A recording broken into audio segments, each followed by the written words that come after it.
something happening here. What it is ain't exactly clear. There's a man with a gun over there, telling me I got to beware. I think it's time we stop, children, what's that sound? Everybody look what's going down.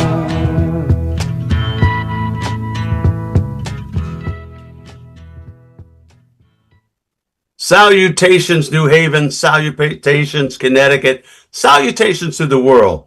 This is your host, Readman, Jesse Turner, and you're listening to the Truth to Power Hour on 103.5 WNHH, New Haven, Connecticut, where there are no commercials, where it's free to the world, and where you get to meet some of the most interesting voices and talents in the world. My guest today is Bob Greenberg, who... We'll allow him to introduce himself, but he's reinvented himself numerous times in his life. And presently, I had to define. My daughter asked me, "Dad, what do you do now?" Because I'm retired. And she said, "But but you're not retired." And I said, "Well, I am retired." She said, "No, you're a radio personality." I said, "I'm a what?" And she goes, "Yeah." Then she said, "No, you're a digital creator." So I immediately I thought we were going to do a show, you and I, on July 4th last year, but the station was closed and I didn't know. And Harry sent me a note, sends out a note to, remember, we're closed during July 4th. And so we didn't do that one. But as soon as she asked me, she did this thing about you're a digital creator. I said, I know one. I know a digital creator. So Bob, can you introduce yourself and tell us a little bit about yourself and your passions? It's funny you said my passage, but as you get older, your hearing goes. It sounds like you're passing. Somebody wrote on Facebook about their favorite, they were writing about teachers, and somebody said, "Oh, Mr. Greenberg, he was my fifth grade teacher." And it was back around 1970s. And they said, yeah, I really liked him. And then the next person made a comment and said, "Yeah, may he rest in peace." And I felt like Mark Twain, I'm not dead yet. And I wanted to, like, who was it? Tom Sawyer in the back of the church at his own funeral. Yep. And over there, and it's and those are the cute things that we find that students say and we hear and stuff. And we'll probably talk about a little bit about that today. But probably want to start off. I've invited you on. You have an ongoing, I don't know what to call it, a project, but you have a YouTube channel, Brainwaves Anthology. When I was a professor, I always played your videos because you had, especially the educators, you had voices of the most famous people. Like, I think last summer you did Anthony Fauci, Dr. Fauci. I'm like, how do you meet Dr. Fauci? How do you do this? But you've had so many, and I would play them because it was a nice way to get to introduce a relevant voice in just about 5 minutes, and sort of taking you off the rail, not off the rail, but sort of aside. Like you would ask things like, I know because you've interviewed me, who's your favorite teacher or something like that. And it's always, and my students love that. And so it gave me, I can do in 5 or 10 minutes, do 1 or 2 of the interviews, and it would just stimulate, all kinds of discussion from my students. I was a university professor, and they were all educators, so they loved that. But anyway, could you tell us? I guess I'd like to. I just read you sent me an interview from Ed Week, which that's a status piece for educators, just in case people are wondering. Ed Week doesn't interview everyone over there, but and they asked you, what is Brainwaves Anthology? I think my people, our audience will want to know. Like my wife, I always say Brainwave Anthology. She said, "No, honey, anthology is plural. Don't you understand that?" And I'm going, "No, let's do it." So, she's the English teacher. But could you tell us about Brainwaves Anthology? Sure. Well, it's interesting because your lead-in music, "Stop Children, Listen, What's Going Round." Buffalo Springfield. Yeah, but that's kind of what, as I was listening, I said, that's what I do. I'm saying, hey, let's take a look at what's going on. And in the classroom, I'm still doing the same thing that I did in the classroom. The word brainwaves came from my second and third graders because some classes were being called the Fantastic 15 up in New Hampshire, and in New Zealand, the class called themselves the Live Wires, and we needed a name. So we came up with brainwaves because they said we're so smart. And then one of my students said, Mr. Greenberg, when that line goes up and down, uh, if it goes straight, he said, you're dead. And I said, well, thank you for telling me that because, I don't want to miss it, You and don't want keep to on miss it. living. I didn't know. And then I was making movies and stop motion animation. Every year, the first day of school, people pass out books and explain the rules. The first thing I did is I made T-shirts and I made a video. And so the first day of school, the kids were wearing a T-shirt that had a picture of the Earth and singing. I'd like to teach the world to sing. Another time they were singing Imagine by John Lennon and signing it. And they had T-shirts that I bought at Walmart that said Imagine. And then You've Got a Friend in Me from Toy Story. And they had a T-shirt that I made with friendship on it, And so they'd go home the first day of school and say, what'd you do in school today? Oh, I made a movie. And a matter of fact, the principal called me in and says, I understand you making videos. And I said, yes. She said, do you have releases? Yes. I'd like to see them in my, bring them down. They were trying to discourage me because I wasn't following the rules. I wasn't teaching for the test. And I would try to get other teachers. We had blogs. We were Skyping with other countries. And I had asked the other teachers, hey, you should have a blog. You could talk to a class in New Zealand or Korea. And they would say, I don't have time to teach technology. When do you have time to teach technology? And I said, I don't teach technology. When do you teach pencils? I said, I use it. It's a tool. And so from that, when I retired, I had these connections with teachers in other countries when I was teaching. I'm still friendly with teachers in Ukraine and Gaza and Lebanon, 2 in Russia, Korea. And so I thought, what am I going to do when I retire? And I thought I would do professional development because people needed in Connecticut 15 hours of technology.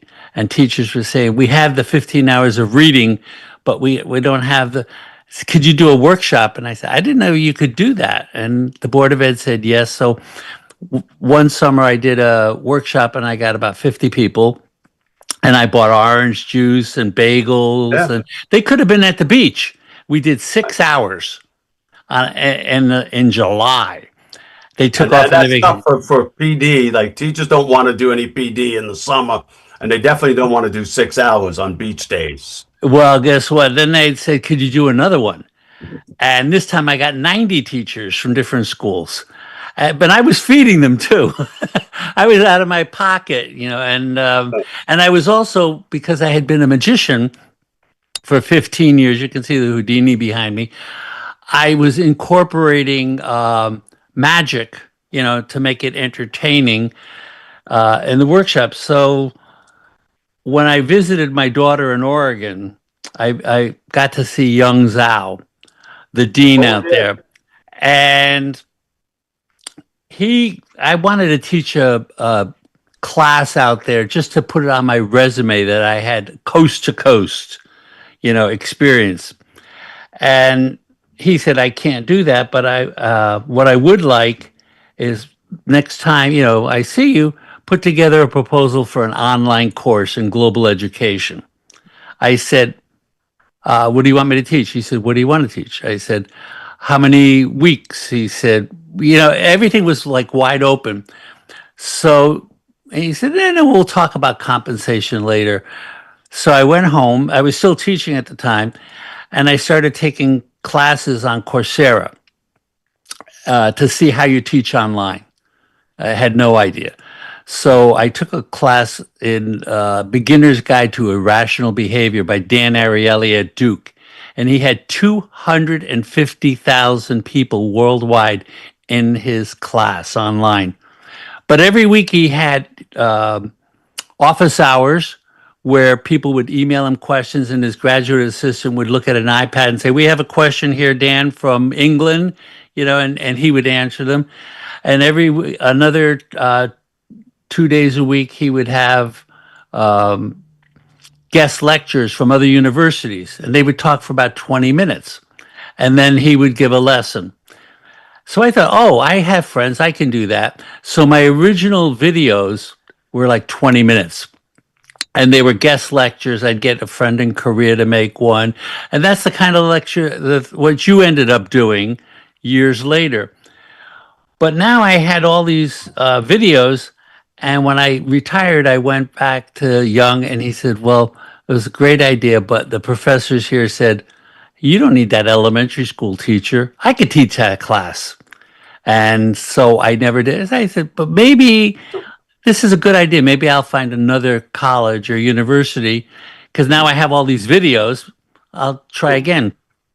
And now it's been, 15 years, and I've never taught an online course, and I have 2,500 videos. But the videos kept getting shorter and shorter and shorter because I saw the attention span. People didn't want to watch 20 minutes, so it made it 15, then 12 to 15, then 10 to 12, then 7 to 10, and now I tell people 5 to 7. And what happened was I met somebody from the Discovery Channel, another teacher who worked with them in Discovery Education, and he said, you've got a lot of videos here. He said, we could put these behind a paywall and you can make some money. And he looked at me and he said, you do have releases? And I said, no. And he said, oh, well, we can get them. So what I did was I had already filmed Noam Chomsky. And a year later, I went back to Noam Chomsky under the guise of another video, but I really wanted him to do is sign a release, but I didn't want him to just mail it to him. So I said, I'd like to come back. Only this time, let's do another video about a teacher that made a difference in your life. And so, and I made it like 60 minutes, but I called it 60 seconds, and I had a little clock ticking. And so I asked him to talk about it, and he talked about his 8th grade teacher in South Philadelphia. And I said, this is really nice. So then I started from there on. I started going back to people I'd already filmed and asked them about a teacher, but it was really to get an excuse to sign a release. Please. Well, by the way, the thing with the Discovery Channel never happened either. But now I have over 800 of my videos are people talking about a teacher. And then that surprised me because the teachers they talked about were not always in the classroom. At least 2 people talked about Fred Rogers. A couple of people talked about Rosa Parks. People talked about their mother, their grandfather, a city, a country, a religion as a teacher, a 6-year-old child as a teacher, their students as teachers. And I found those videos were almost more fascinating because I thought there's hundreds of videos of Noam Chomsky, but I have the only one where he's talking about when he was 14 years old or something. That's it. That's the piece over there. And many of the people that you interviewed have come with controversies themselves. So Noam Chomsky. I mean, I could imagine when you put the video up, I don't know what the comments are, but there's a whole cadre of people who just hate him. You did Gloria Latson-Billings, who does critical race theory and culturally relevant pedagogy. And I just know, like, especially during this time, on this present atmosphere in America right now, is like if someone comes up and shares their passion and gives you a little bit of something that they think will enlighten you, we have to beat them down and stuff. But who was the so did Noam Chomsky? Because people, in case they don't know Noam Chomsky, he's probably the world's most famous linguist in the history of the world in terms of that. And there are people that love him and study him, and there are people that, for some strange reason, just hate the man over there. So, Noam Chomsky, what was it like? When you were there? Did you know you were going to put him up? And when you put him up, were there any comments? Because that's Oh the my! thing I think. When you go there, first of all, he answers his own email, right? Wow. Some people, their staff answers. Some people don't respond at all. He wrote back, and I wrote to him several times, and he always answered. And he said, "I like this idea, but I'm very busy, but I want you to talk to my assistant, and she'll arrange a time." So they gave me 10 minutes, right? And then when you're in there, I set up all my camera equipment in the hallway because he had every 10 minutes, he said yes to everybody. And you're sitting on a bench like you're waiting outside the principal's office, like you were in trouble. And there's three guys from Japan waiting to see him on my left. And on my right, there's a college student from Boston University who just wanted to go in and shake his hand and say hello. So he did. He came out, the college student helped me carry my equipment in.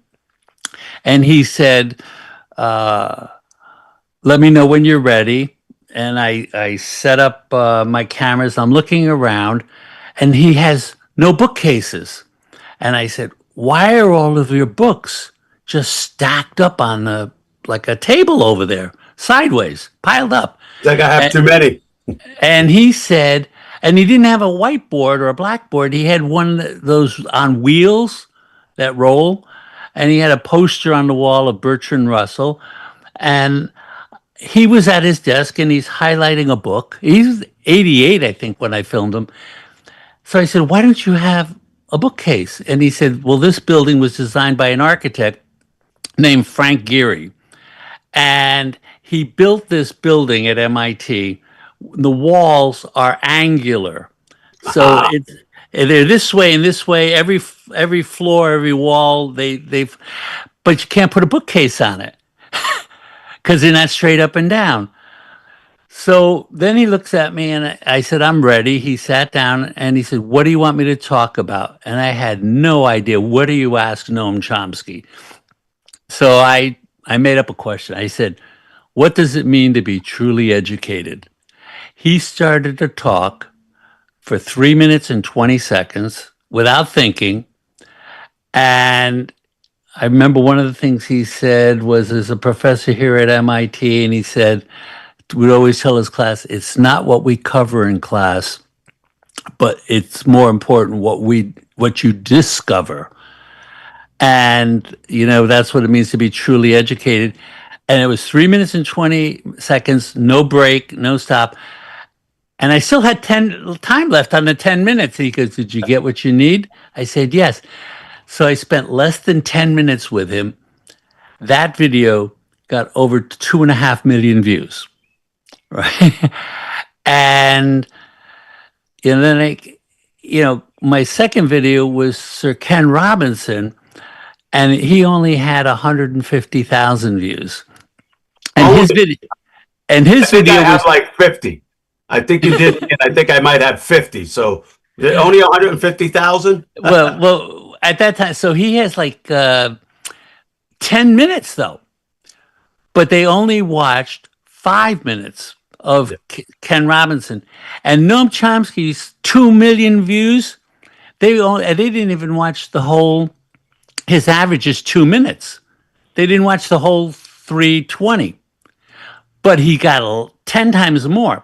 And what I think it was Noam Chomsky said, "My name is Noam Chomsky.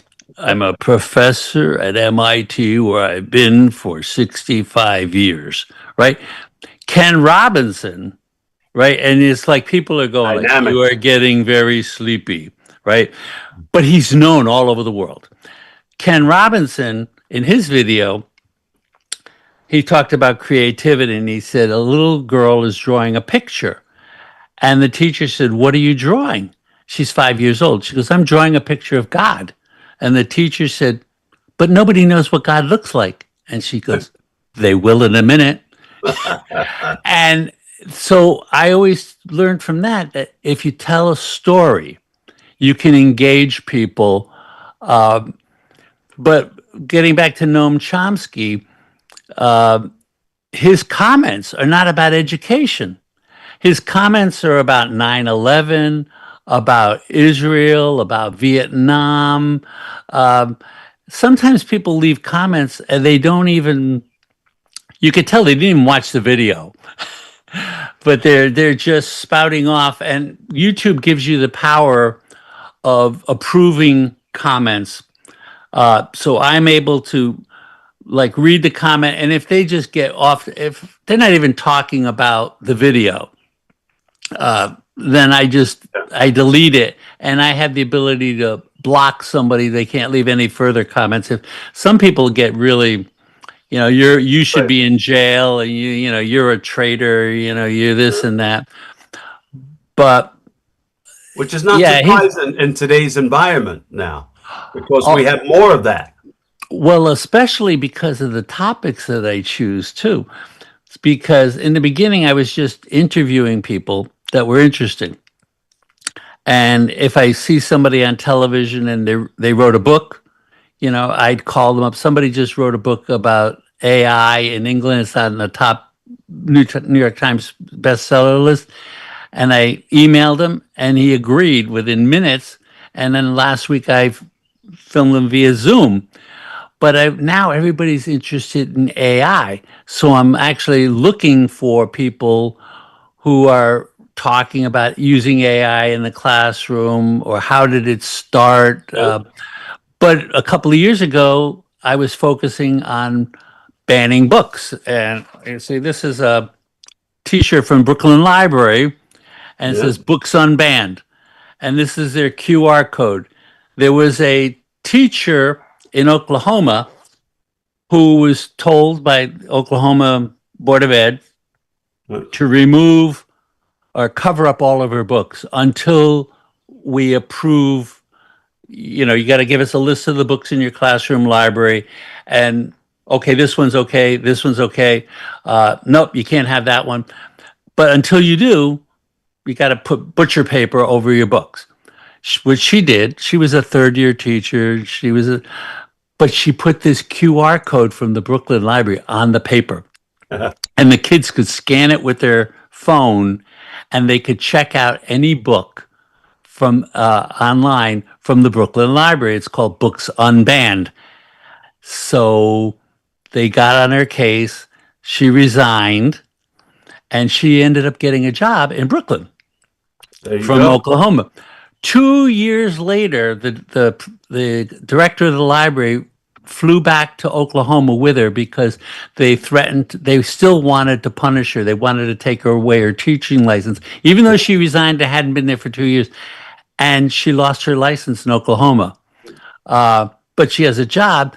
So then I got this shirt, support. I started filming people, librarians, about book banning. But the year before, I was spending time filming people about critical race theory. Right. Because that's what was all the hot topic. And recently, I've been filming a lot of people about erasing history, taking things out of museums and out of our parks. And so when something, kind of gets in the news, I start looking for people who are experts in that field. Like, for example, the thing about critical race theory, I didn't know what it was, even though they said the teachers were teaching it. So I went to Boston University, Georgetown, Columbia, and all these schools, and interviewed law professors and said, "What is this?" And I interviewed Gloria Latson Billings, on critical race theory. So, and Gloria was interesting because I filmed her. She's the only female that's in my like top 20 videos. She's in there twice in the top 20. There's nobody else, not even the men, as far as viewers, and she's in there twice. And I filmed her 3 times, once in Madison, Wisconsin, once in New York, and once online. And I said, Gloria, why do you keep saying yes? And she said, because you read. So I didn't think about that, but after she said it, I said, they know when you interview them if you've read their book or you're just saying, what's critical race theory, but you haven't read anything. So I try to read before I meet these people, I try to read their books. And then I go, I think it's respectful to the person I'm interviewing to know something about them. And they've told me they have interviewers, they could tell when they interview them, they've never even read their book. So I spend a lot of time reading and listening to audiobooks. Like if I drive to Washington, it's a 6-hour drive up and back. I can listen to a book in the car. To go to Harvard, that's a 2.5-hour drive each way. Some of these books are 9-10 hours. And then I'm home, I'm reading. So my kids, like your kids said, when I went to Harvard the other day, my daughter texted me and said, Dad, are you going to be around? Or are you out of town? Because Jason needs a ride to work. And I said, no, Rachel, I'm in Cambridge. Rachel, I'm in Philadelphia. She goes, you said when you retire, you were going to be able to help out with the grandkids more. He says, you're busier now than when you were teaching. That's it. And it's incredible. And I just put the link for Gloria Villen's Brainwaves anthology interview in there, and I put your piece in there for people so they could check out on their own, because they may not know all these people, they may not, but it's definitely worth to hit the link and see who these people are. And Gloria, Dr. Billings, is probably, during this administration in the White House, probably one of the most controversial people to the White House around. I mean, she talks about the power of culturally relevant pedagogy. Everybody who right now is writing their research dissertation and they do literature reviews, she's in there. If you do anything with equity and culturally relevance, diversity, she has to be in there. She's a seminal researcher and seminal voice. So I did put her in there, but I can imagine Trump doesn't like you. Well, it's interesting that you should try to interview him. Well, I interviewed somebody in Darien, and 3 times he's written 3 different books. He's a marketing guy, and he says, "Would you be interested in interviewing Trump?" And I said, "You know him?" And he goes, "Yeah." And he said, "If he's in town." And then I had this debate with friends.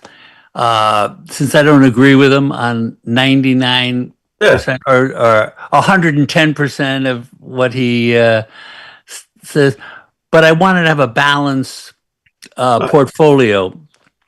So I thought, first of all, he is the president. Like people would say, if you got Teacher of the Year and you got invited to the White House, would you go? Like these football players and Olympic athletes. And some say, well, it is the president. You respect the office. And I thought, well, I could use it as a loss leader. They mark down the flat screen TV to get you into the store, and then you buy something else. And I thought if I had the president, would that get other people to the channel? So I thought, if I did, what would I ask him? Well, asking him about a teacher that made a difference in his life would be easy. You could ask anybody that. And then the other one, I don't know if you'd say, what is your vision for education in America? Shut it down, he'll say. Shut it down. Well, he'd probably say, that it should be run by the local schools and things like that. But I tried to interview Betsy DeVos. Yeah. And I told their people there won't be any gotcha questions. I'll just say, what is your views or your vision for America education system. And I don't edit the videos except, if you cough or something like that, I won't censor it. And they just said she was too busy. By comparison, last summer, I contacted Miguel Cardona, Cardona, yes. former, yeah, through LinkedIn, and he wrote back personally, put me in touch with his staff. I interviewed him in his classroom where he taught elementary school, and then he was the principal in Connecticut. Yeah, in Merida. I walked up and he said, "Call." I said, "Dr. Cardona." He goes, "Miguel." And then when we did these videos, he said to me, what did he say? Oh, can I do one more video? He had this idea, but I didn't know about it. I had told him talk about education, talk about a teacher. I said sure. I pushed record. He started talking in Spanish, and I said, "Oh my God, I have no idea what he's saying." Right.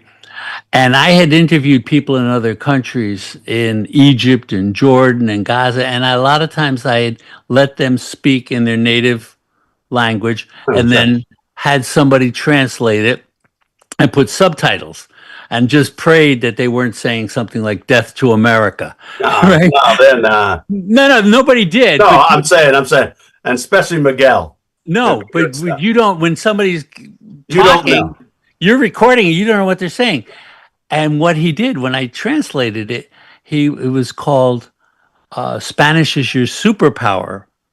And he was encouraging kids to be bilingual. That's a superpower. Yeah.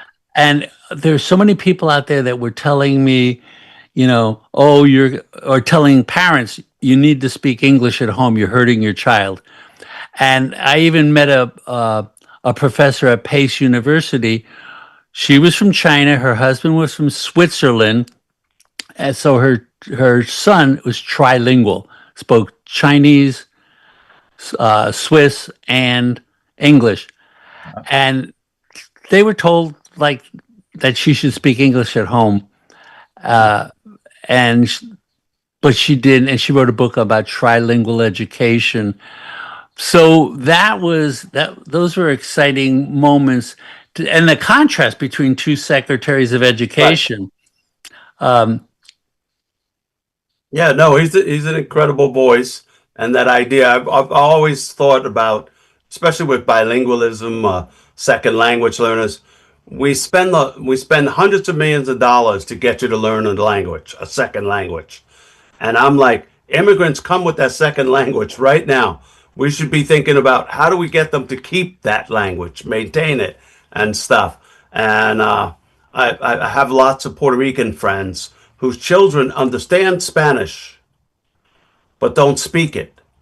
And we've thought I've had some conversation about well, we'll say, well, English was the thing going on in school, and so we're like, speak English, and these are parents who would easily be more fluent in Spanish, over there. And I'm gonna have to look at the Miguel Cardona video of him in Spanish because I may not speak Spanish very well, but I understand Spanish. So I grew up in a Puerto Rican neighborhood and Dominican neighborhood in New Jersey, and it's always funny because when I'm with my friends from my old neighborhood, they're like, "Your Spanish is so bad," and I'm like, "Yeah, but they go, but yet you understand." And so we have lots of kids that do that, and it's not only Spanish; it's Egyptian, it's classic Arabic, it's Nigerian. We have so many children that are growing up in homes that their parents may not be encouraging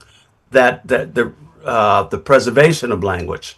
And because I worked on Native American reservations where they are very much aware that you lose language, it can be something that is completely lost. So they're always working on preserving. And there was a guy, Richard Ruiz, who was one of my professors, he's passed away, but he was a language policy researcher. And Richard would always talk about language as an instrument of power. And he would say English, whenever you're in a country and you're an immigrant, that language of the country is the dominant language. and you want it, and but the language that really matters, that expresses emotion and stuff, he says parents will push that aside and stuff. So I'm going to go back and I'm going to check on Miguel Cardona's. I'm going to see how much I understand. I'm good, but I might have to slow it down. Well, you don't have to, because now YouTube has added a feature where they you go down to where it has closed captions. You Oh, can choose a language, and all of my videos now are available in 20 different languages. wow. And they even have a feature that they're introducing where it's dubbed. So the voice, you can actually listen to it. It's not perfect, but you can Right. get closed caption, or you can hear them speaking. But to get back to your point, I asked my second graders, how many of you speak two languages? Every hand went up, right? They were from Colombia, Ecuador, Guatemala, Argentina, Brazil, speaking Portuguese. Everything in our school went home in Spanish, English, and Portuguese. And so I said, well, you all speak two languages? Well, guess what? Your teacher only speaks one. So who's the smart one here? And they all looked at each other and went, like, I'm smarter than the teacher. But I once had a boy from Czechoslovakia, and they were playing kickball, and somebody threw the ball at him, and they said, "You're out," right? And he started yelling at them, "No, I'm not out," but he was saying it in Czech, right? And then the kids were looking at me and said, "He just cursed at me." I said, "What did he say?" "I don't know." Then I said, "How do you know he cursed at you?" And it was like the tone of voice. He just assumed it. But it showed you how. And then you had asked me before we came on about the 7-year-old. I was asked to do something for the bilingual education, world languages in Bridgeport. So they wanted me to interview first new arrivals. So I went to an elementary school, a middle school, and a high school. And I interviewed several kids in each one. And I have it online. It's a video called Coming to America. And I asked each one, what was it like when you first came to America? You didn't know English, you didn't know anything, and you were in a class. Tell it, what would you like the teachers, what should they know? And the boy that you mentioned, the 7-year-old, I think he came from Greece and spoke Greek, but some of them were from, they spoke French, Portuguese. They were not just Spanish speakers, and even, up to high school.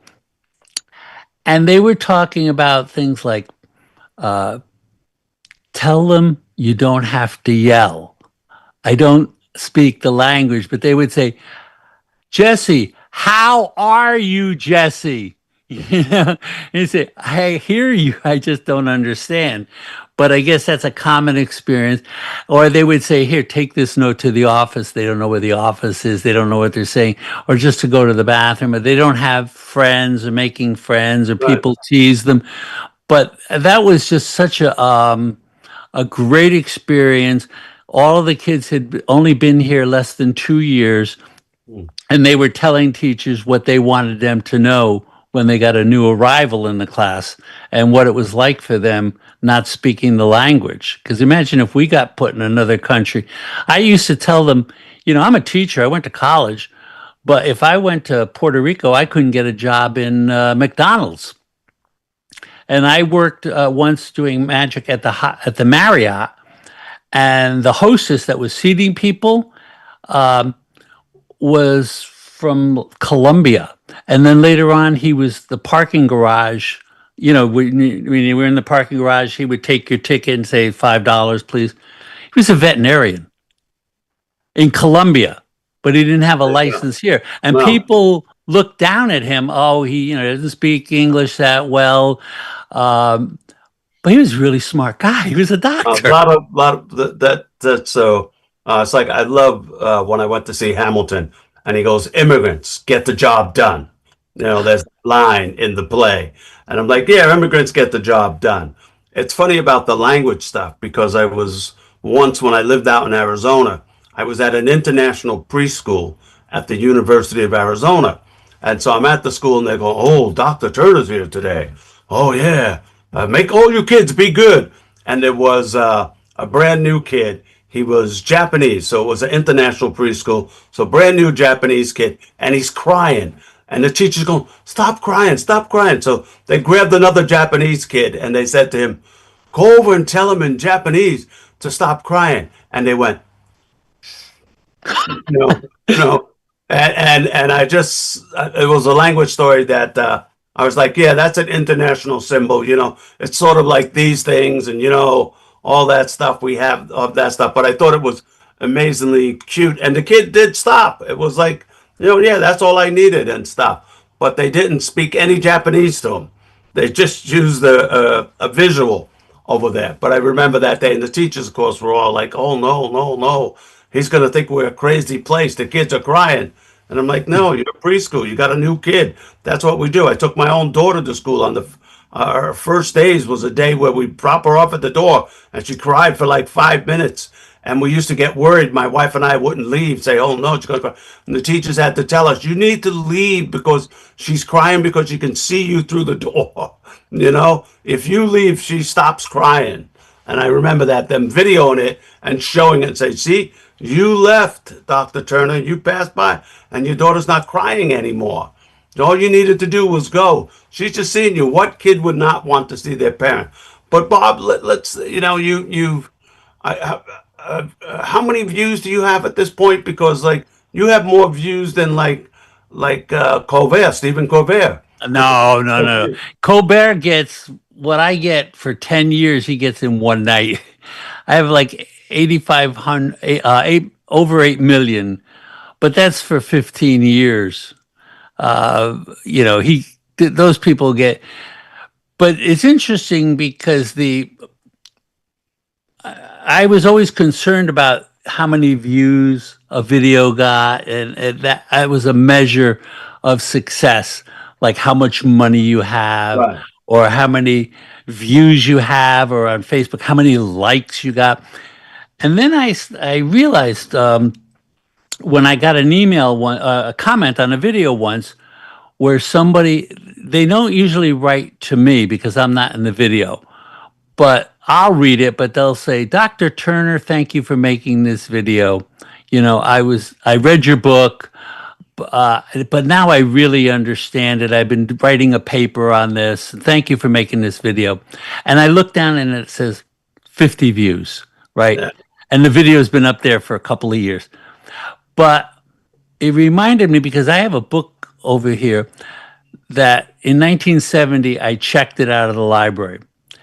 And I signed the card in the back, in the pocket, and they stamped it with the date. And when you return it, that's still before computers. 10 years later, I checked out that same book. And in 10 years, I was the only person that had checked that book out.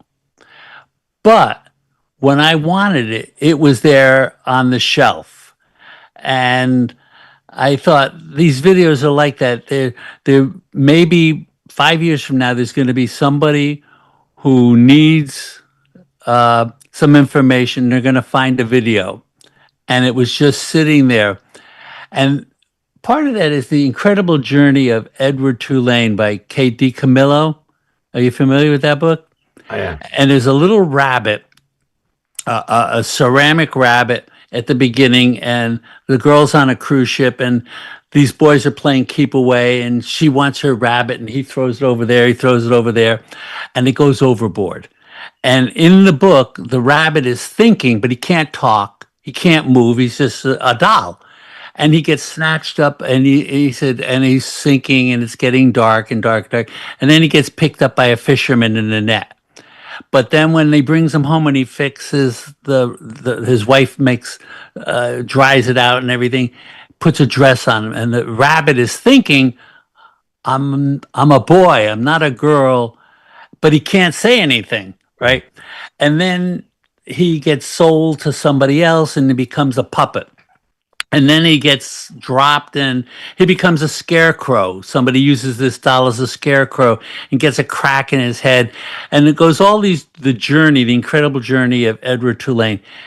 At the end of the story, he ends up in a toy shop with all these broken toys and the little ceramic rabbit, it's sitting up on a shelf. And the mother brings her daughter in and said, which, what toy would you like?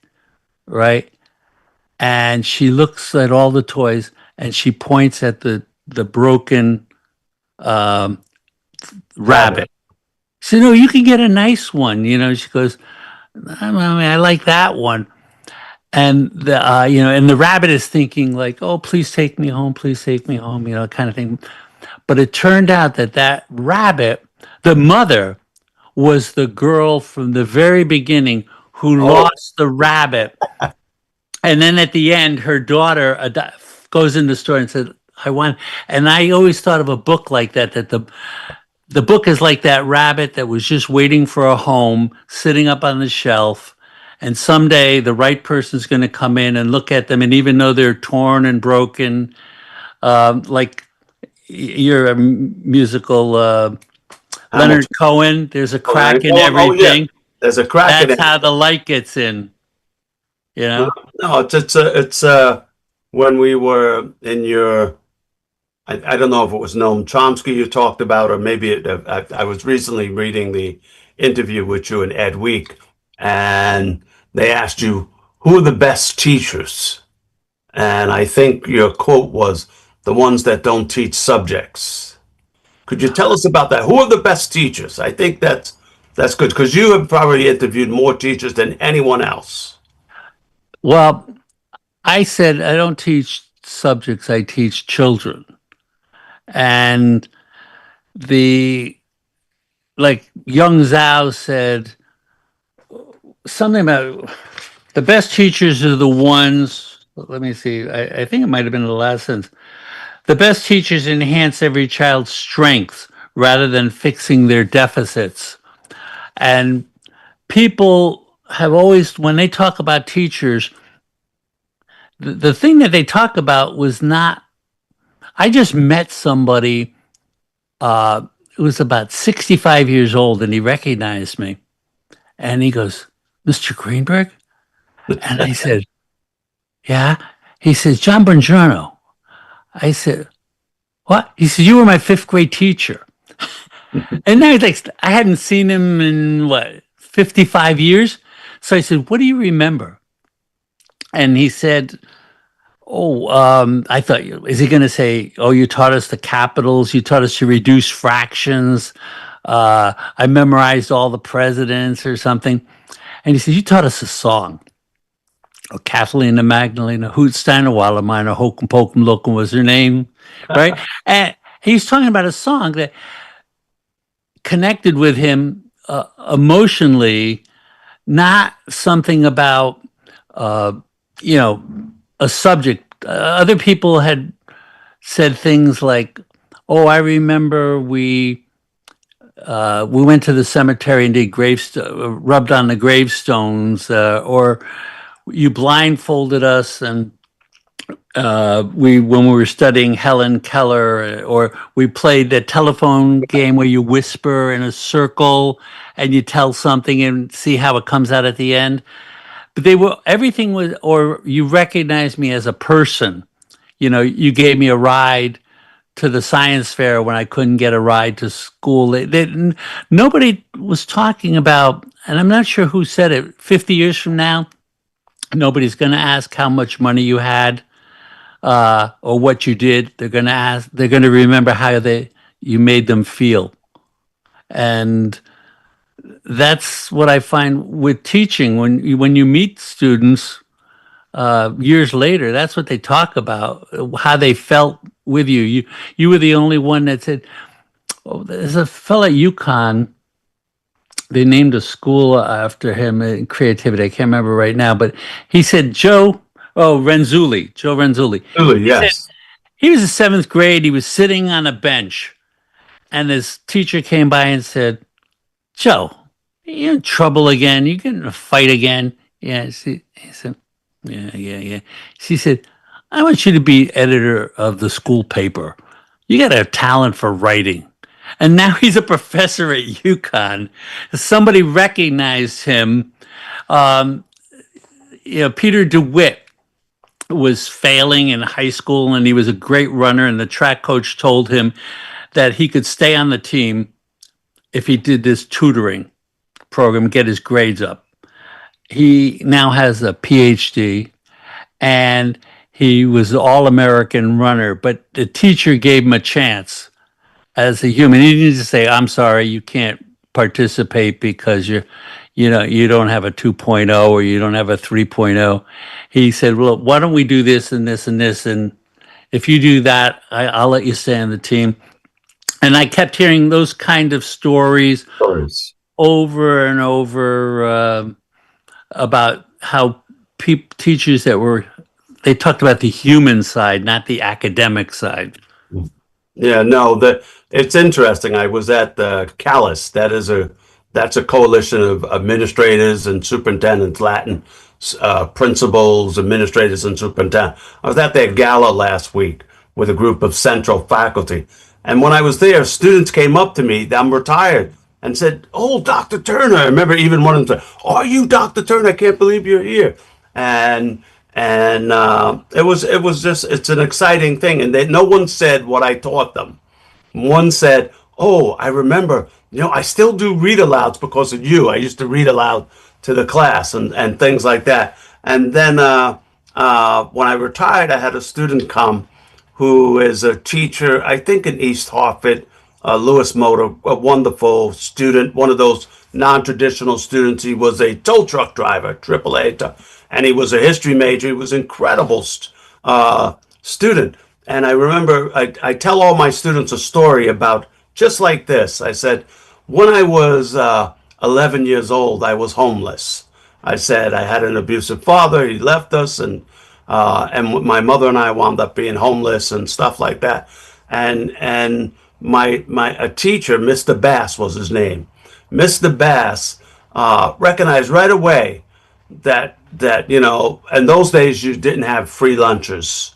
I'm 71 years old. They weren't out there. You either brought your lunch or went home for lunch in those days. And I remember Mr. Bass, what he did was for a whole year, he knew I'd like liverwish. And he thought it was funny because I hated liver. I told him I hate liver. And he's like, but you like liverwish, right? Liverwish, do you know liver is in liverwish? I'm like, no, it isn't. But Mr. Bass fed me for a year, brought liverwish. And so when my students, I would say to, what was the lesson? Because I'm going to ask you I'm going to ask you next. I'd say, what was the lesson Mr. Bass was teaching me? And it was lead with humanity. He was the person when I needed it most. I needed some humanity. And school, of course, when you're homeless, school is warm at least, and it's safe, because when you're homeless, you're out on the street, you're worried about people want to beat you up, rob you and stuff. That was what my mother was biggest fear was, oh no, when she was working, because that's another thing people forget about homeless people. They're working. So my mother worked 6 days a week. She was a waitress, struggling to see, can I feed us tonight or can I get us a little room at the hotel so that you can shower? But I remember that. But Mr. Bass fed me, even did things like gave me gloves and he used to do it because he knew, like I was a proud little kid, So he said, look what I found in the lost and found today. Look at this, a new pair of gloves. What am I going to do with these? Here, you take them, Jesse. That's how we did it with the liverwish sandwich. My wife made me 2 sandwiches today. What am I going to do with this? I don't even like liverwish. Help me out, Jesse. Eat this sandwich. And, and of course it was a wonderful thing. Plus I got to eat with him every day because that would happen. He would stay in the class and eat his lunch and I would get to eat. And I don't know, I went from because I was homeless, I was probably the most troubled kid the year before. I was in the principal's office on a daily basis. I was a bully. I was trouble. And once I went into his class and I got some humanity and kindness, I went from being a kid that never ever saw anything less than an A for the rest of his career and life in academia. But Mr. Bass's humanity and my my former student, Louis Moulter, came at my retirement, and I said, "Hey, Louis, how are you doing? How's it going?" He said, "Don't worry, I'm leading with humanity. You're my Mr. Bass." And I remember that. And I was like, those are the things, the moments. So like you said, with your student and teachers, and it is the teacher appreciation time of the year. We should be saying out there that where Miguel Cardona, the former Secretary of Education, talked about superpower, I would say with teachers, their superpower is their humanity. And it's sort of like you said with, it's not, don't, I don't teach, the best teachers teach children, not subjects. So I get that. So I'm appreciation for all the teachers out there. Let me think, because we're going to start getting down. We're down to our last 4 minutes, Bob. Tell us about maybe your favorite interview, who that might be, and maybe you can do your surprising or something like that too. We got 2 minutes left. Well, when I was in college, I got out in '69. So the hot book back then was Herb Cole and Jonathan Kozol, 36 Children and Death at an Early Age. Those were like my heroes. And I got to visit Jonathan Kozol and Herb Cole. And I went to Jonathan Kozol. These are giants. I'm saying, like, yeah, and you may not know it. In education, they're giants. You have interviewed the giants. And I go to Jonathan Kozol's house, and he tells me to go back outside and ring the bell again. But he lived in a house that was built in the 1700s, where there's a rope through the wall. You pull the rope, and a little bell inside rings. And he talked about the teacher that made a difference in his life was Mr. Rogers. Mr. Rogers' neighborhood. Mr. Rogers' neighborhood. He said he was, and I still remember these words because this was like my idol, and now I'm in his living room. And he said, he wasn't my teacher, but a teacher of a whole generation. And he taught me not to impose 50 items of wisdom on a child, but to listen to them and draw wisdom from them. And if I can, out of 2,500, like, quote the words of these people, I mean, how many people I can't remember where my glasses, did you see my glasses? Where did I put them? Yesterday. Yeah. But here I can remember words, that he spoke to me, and, and he just has a way of taking an idea like this and compressing it into a he didn't know what I was going to ask him either. It's like when Noam Chomsky said, it's not what we cover in class, but what we discover. Or Peter Gray said, sometimes a child who's recently learned something can be our best teacher, teaching another child. And I'm learning more by meeting these people than I ever did when I was in college in a classroom. I feel like I'm getting Harvard. I'm getting Nobel Prize winners and Pulitzer Prize winners, and I'm getting sit in their living room. I mean, and you're getting the seminal researchers in education. Yeah, I mean, which is what when Randy Weingarten, 2 U.S. senators. It's and Jesse Turner. And Jesse Turner, that's the guy. The walking man.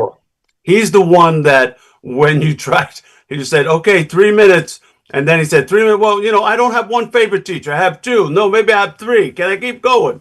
And yes. And you'll be the walking man. I'll be the talking man. All right. We got it. So people, we're down to our last minute of the show. I want to say thank you for listening. I want to say thank you to Bob Greenberg. And I want to say to all the teachers out there, thank you. Thank you, especially the ones that teach children, not subjects, and bring humanity into the classroom, because teachers make the difference. And I remember I was watching the Gloria Billins, Dr. Billins anthology video, and she said that teachers make the difference over there. You make the difference. Thank you. And I don't see, Harry hasn't played the music yet, but we'll see how it goes. All right, Bob, thank you. And Harry, can you play the music? No. We can hum. We can hum. We can hum. We got to say, hey, what's that sound? Everybody look what's going on. And you told me yesterday was even better. You said Billy Joel's I Didn't Start the Fire. And I went through that and I was like, and my wife was like, oh, that is brilliant. And she said, you should use that as your theme song. But all right, no problem. I'm gonna let you go because I think we're done. I'm seeing 00 up here. And unlike your videos, I can't say 5 more minutes. Bob, I got another teacher. I got another teacher, you know. But all right. And We'll just have to do it again. we will do it again. I love it. I love it. Okay. Thank you for having me. Thank you. Thank you.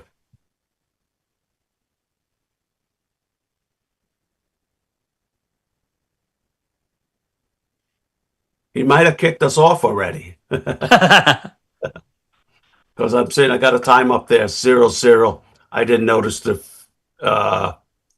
future. So I think we're okay. All right, Bob, you're fine. You can go. Don't worry about it. Enjoy the day and thank you. Thank you. Thank Well, you. we could use Teach Your Children Well Oh, by that's Crosby, even Stills, better. and Nash. And you graduating college in 1969, that's pretty close to that time. Well, That yeah. song. And so was Which- Buffalo Springfield's song. Billy Yeah. Joel later on. All right, let me just send Harry a message, and I think we're already off the air. Well, just watch what you say, or it'll end up on the 6 o'clock news. They say Jesse Turner had a live mic on. Yep, no, you got a live mic. We don't get in trouble. I've never gotten in trouble like that. It's simple. I'm like, if my mother wouldn't approve of it, I don't say it. You know, that's the way it is. And Well, I always just said, just if imagine your mother's sitting in the back of the room. Yeah, is that how you would act? right, Sometimes I that's- would invite the parents to the class and just say, why don't you sit in the class one day? And the kids would I like, believe so. But anyway, it's good. So let's leave the meeting, and then I'll talk to you soon. Anyway, I'll give you a call. We'll talk about it. I'll go look for the link because I know yeah, when you talk to Mark, have you had Mark on the show? I've had Mark on the show. Because I saw Mark is a good guest. He's like, vibrant, Oh, I know. I've met him several times. The one time he was in his office talking about humanity before I filmed him. He had chocolate chip cookies and Chinese food, and his students were coming in to Yeah. get their papers. Take a cookie. Here's some food. Yeah, He I've just been had in a his birthday. office. Yeah, I've been in his office, and it's funny. Like students will be over there. They'll have their first lox bagel in Mark's office. A Bronx kid. Like, what's this? And he goes, "It's lox." He's gonna go, "What is it?" "It's salmon." And they're going, "Is it cooked?" And stuff. But yeah, Mark feeds everybody. Have you?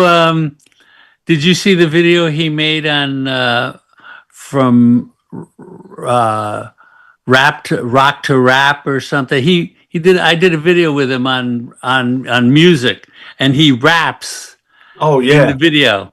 Well, he used to be on the guest on Chappelle's show, and because his PhD, he was the chair of the African Studies Department at Fordham. And Chappelle used to have him on as a guest to say, "Who knows more about Black history?" And Mark would be on the show, and it created a lot of buzz and stuff. But he also I knows think I saw everybody. that on. I think that video is on YouTube. Yeah, it probably is. And he would be on there and he'd know everything about Black history, labor history. He's another one that he was a labor historian. But yeah, we'll have to go down and see Mark. And he's we'll also find a historian on the Bronx. everything in the and as the projects, the Irish history projects, Black history projects, Latin history projects, hip hop projects, all these historical projects that have an online presence that you can find out. It's almost like the video anthology, but only his would be like the African American History Project and related to the Bronx. And the Bronx has been an immigrant center for what is it? We're going to do 250 years this summer. 250 years it's been an immigrant center. But all right, I'm going to let you go because I know Harry cast us off, and I got to find the link for the show to send you. All right? All right. Bob.